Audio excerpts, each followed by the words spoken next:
When most people hear the word nuts, they mentally file it into one of two boxes.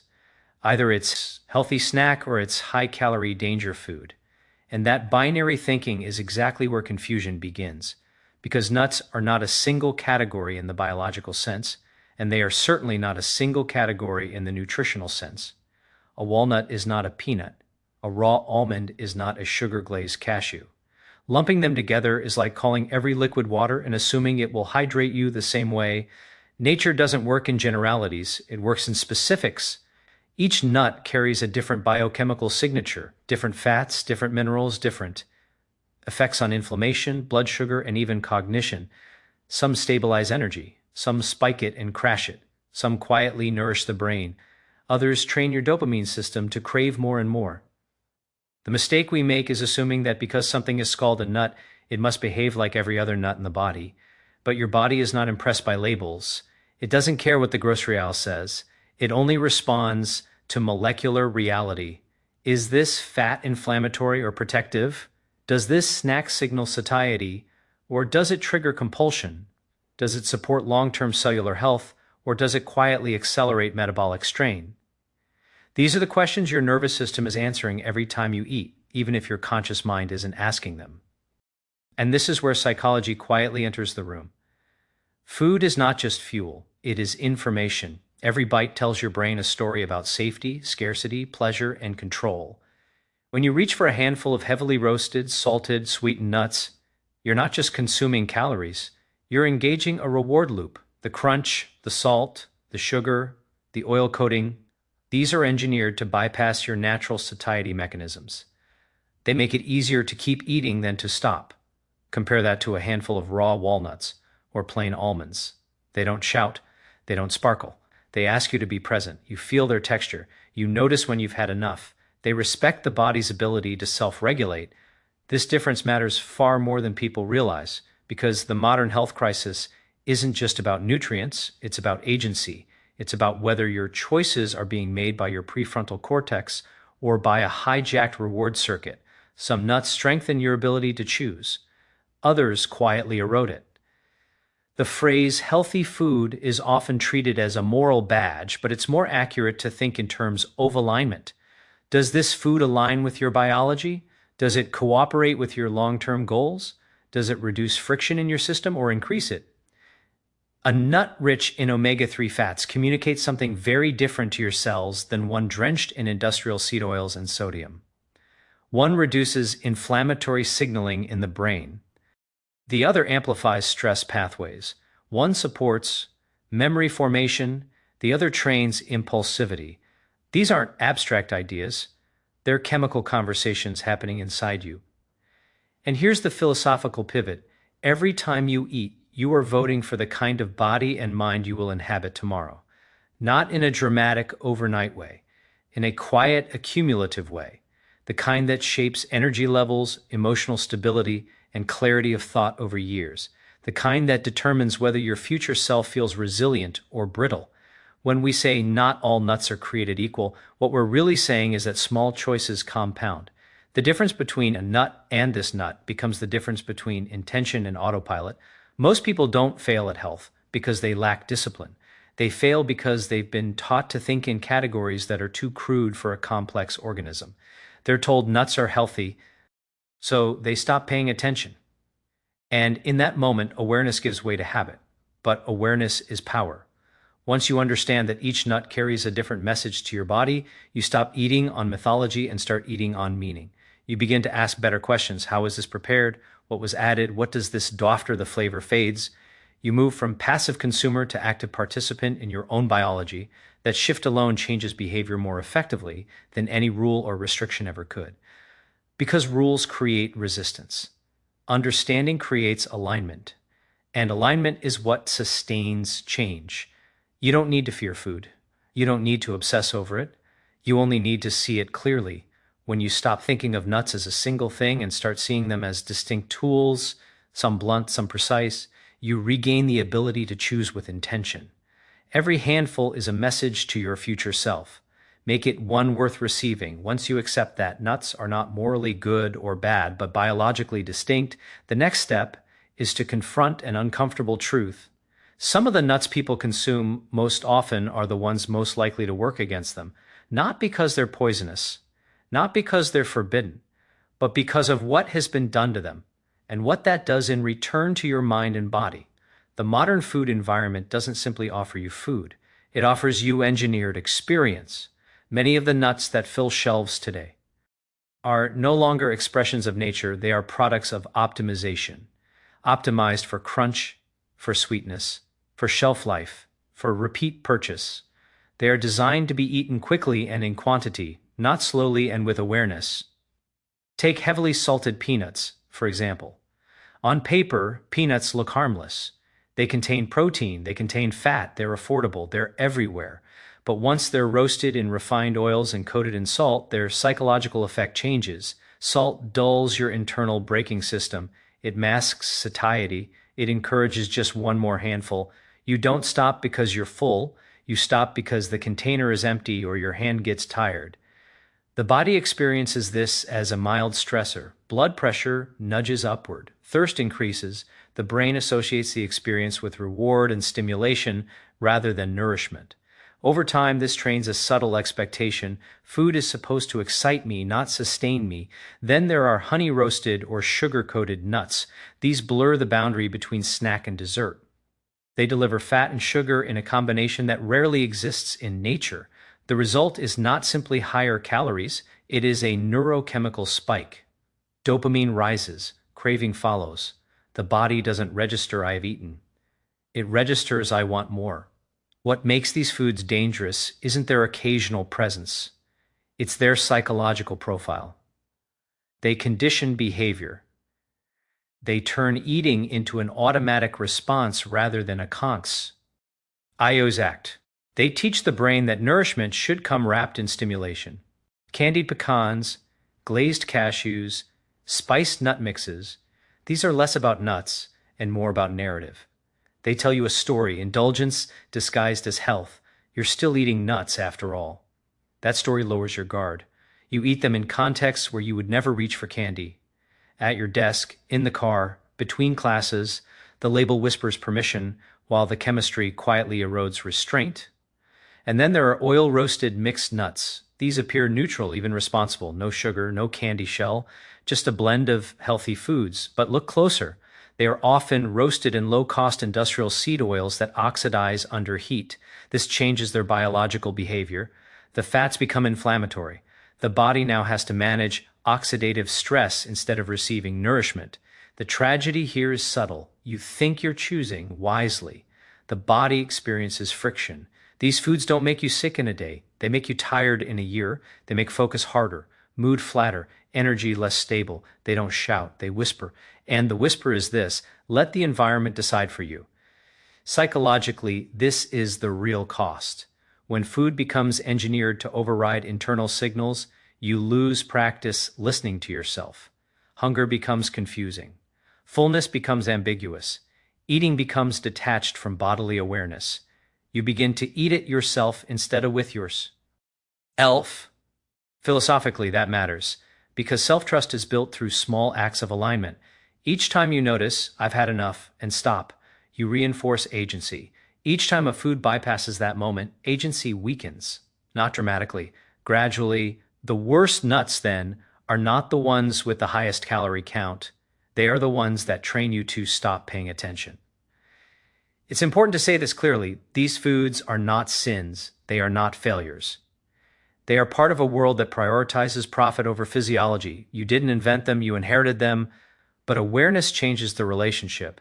Once you see that a nut can be a vehicle for sugar, salt, and industrial oil, you stop evaluating it by its name and start evaluating it by its effect. You notice how quickly you eat it. You notice whether it quiets hunger or amplifies it. You notice whether you feel steady afterward or restless. This is not about fear, it's about literacy. In the same way, you wouldn't confuse a novel with a billboard just because both contain words. You shouldn't confuse a natural nut with a manufactured product just because both contain the word almond or cashew. One invites reflection, the other commands attention. When you remove these worst versions from your daily routine, not forever, not rigidly, but intentionally, you create space for something powerful, choice. You eat because you decide to, not because the food is designed to decide for you, and in that space, something quiet returns: control, clarity, self-trust. The goal is not perfection, it is consciousness. Because the moment you stop letting engineered food run your behavior is the moment you stop outsourcing your future. Choose foods that leave you in charge. After understanding which versions of nuts quietly work against you, the natural question becomes, what does support actually look like? What are the nuts that cooperate with your biology instead of competing with it? The answer isn't exotic. It isn't hidden in some remote rainforest. It's sitting in ordinary bowls and grocery bins. Walnuts, almonds, pistachios, and Brazil nuts in their simplest forms. What unites these is not marketing. It's signal quality.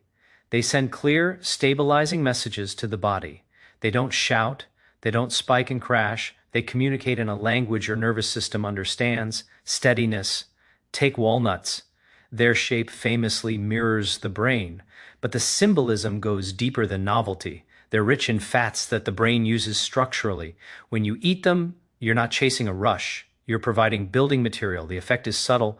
There's no dramatic kick. What you notice instead is absence, less fog, fewer dips, more continuity in thought. They reward patience. You eat them slowly because they ask to be chewed, and in that slowness, the body has time to recognize sufficiency. Almonds work differently. They are about boundary. They provide protein and fiber in a ratio that signals containment. You feel held after eating them. They don't invite grazing. They conclude a hunger episode.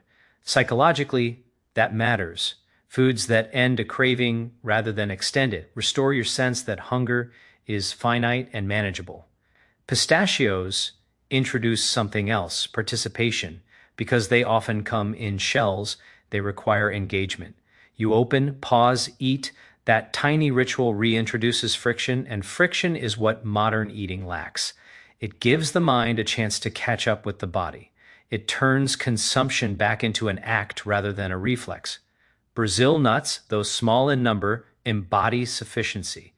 You don't eat them by the handful. You eat one or two. They teach proportion. They remind you that enough is often far less than the culture suggests.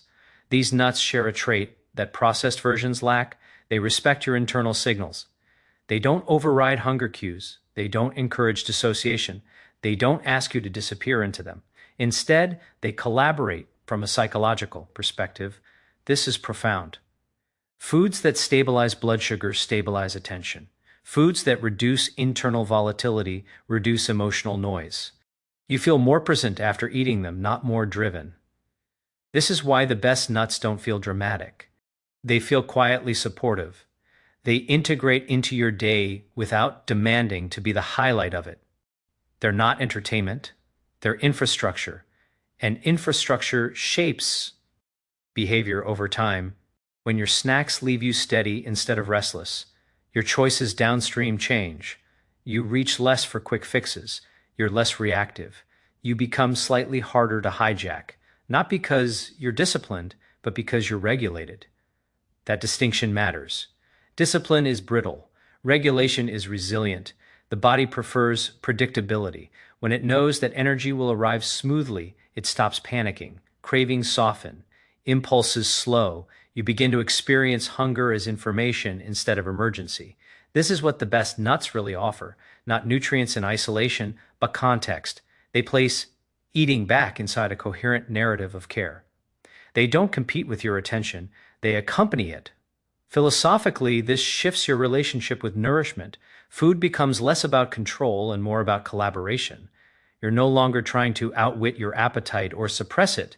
You're listening to it and responding intelligently.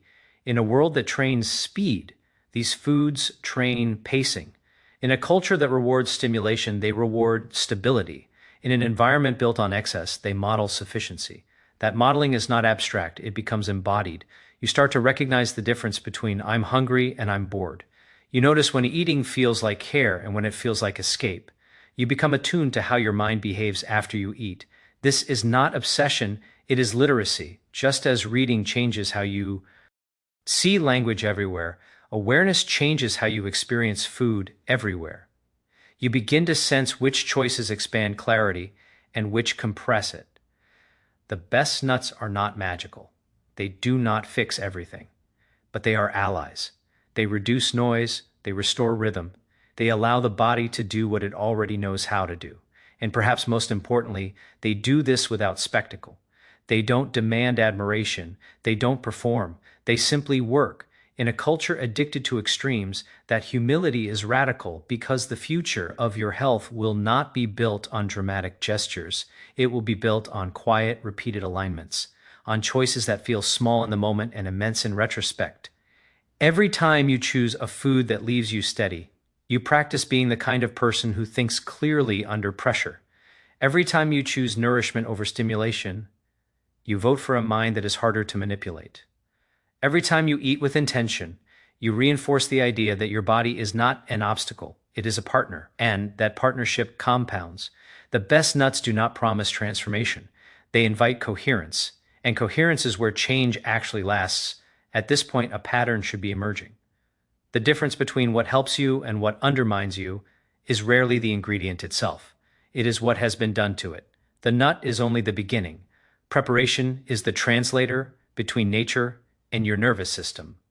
A raw almond and a honey-roasted almond share a name, but they do not share a function.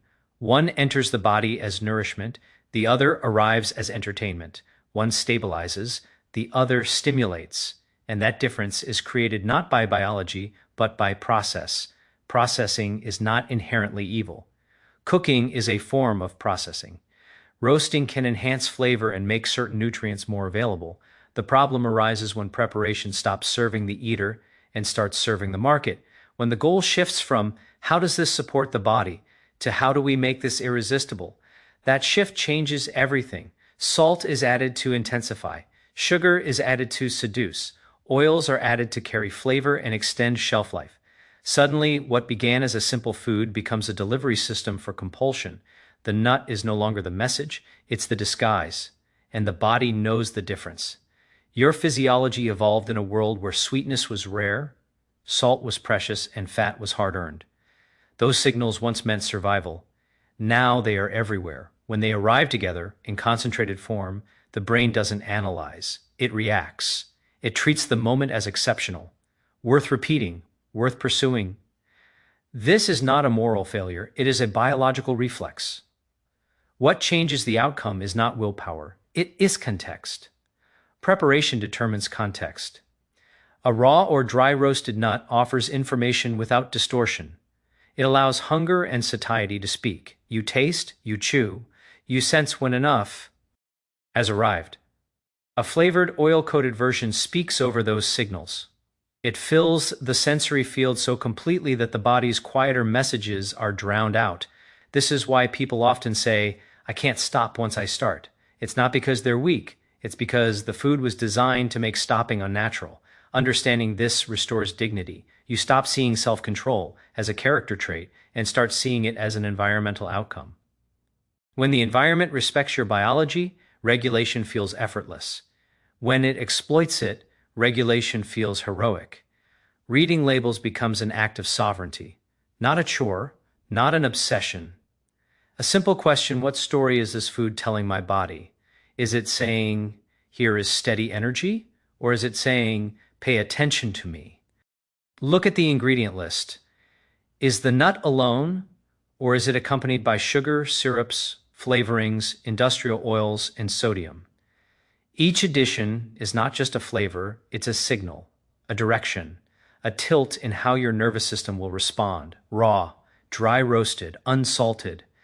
These words are not aesthetic preferences, they are neurological interventions. They preserve the original conversation between food and body. This doesn't mean you must eat everything in its most ascetic form. It means you choose when stimulation enters your life instead of letting it choose for you. You decide whether eating is a moment of grounding or a moment of escape. That distinction ripples outward. When food becomes a way to avoid discomfort, every pause becomes threatening. Boredom feels unbearable. Stress demands sedation. But when food becomes a way to support yourself, discomfort becomes navigable.